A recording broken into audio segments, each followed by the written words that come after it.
My friends, when people talk about America, they often imagine the bright lights of big cities, the towering skyscrapers, and the American dreamer land full of opportunities. But behind those glittering lights, there are neighborhoods where poverty is real, where children grow up struggling with rent, food, and the constant pressure of survival.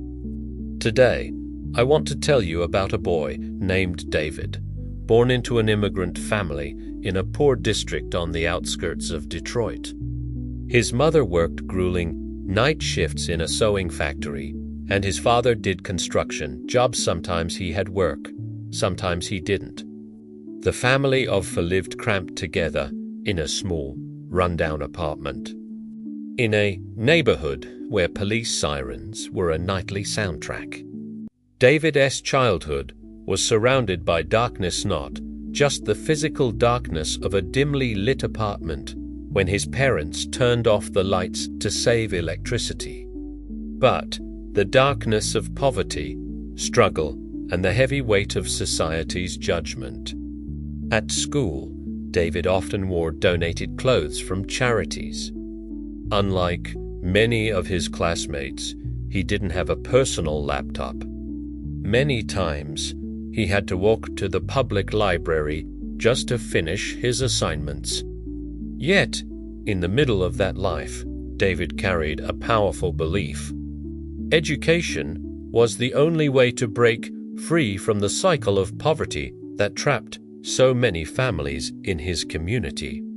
Every night, when his mother left for work and his father wasn't home yet, David sat at the kitchen table, studying under a weak yellow light. Sometimes, when the electricity was cut off because his family couldn't afford the bill, he would walk to a 24-hour fast food restaurant to sit in a corner and read under their bright lights. The workers there noticed him, but instead of sending him away, they quietly let him stay until midnight. To support his family, David worked all kinds of jobs, stocking shelves at a small grocery store, delivering newspapers in the early morning, serving pizza at a local diner, and even babysitting for neighbors. Every dollar he earned, he saved carefully, part to help his parents, part for his own studies. There were nights when he came home exhausted, barely able to keep his eyes open. Yet, he still pushed himself to finish his homework. And slowly, his hard work paid off. His teachers were deeply impressed by his determination. Despite everything, David remained one of the top students in his school. Then came the Saturn. Against all odds, David scored exceptionally high. That score changed everything. It opened the door for him to earn a full scholarship to a well-known university. The day he received his acceptance letter, David cried. Not because of pride or fame, but because he knew every hour of labor, every sleepless night, every moment of darkness had led him here to a glimpse of true light. For years later, David graduated with honors in computer engineering. He found a stable job in a major tech company, enough to provide comfort for his parents. But he didn't stop there.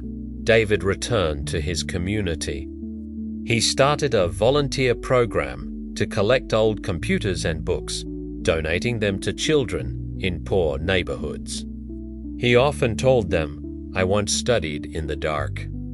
I once sat in a fast food restaurant until midnight just to finish my homework. But I never gave up and light eventually found me." You can do it too. My friends, David's story is living proof that light is not always given freely. Sometimes you must create it yourself.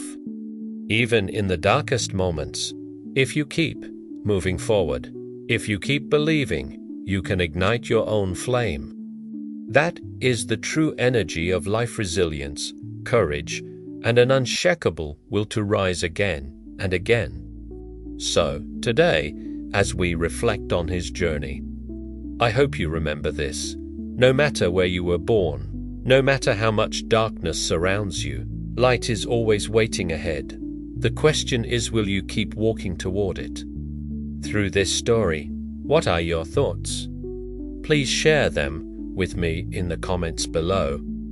Thank you for watching, and if this story resonated with you, please consider subscribing for more content like this.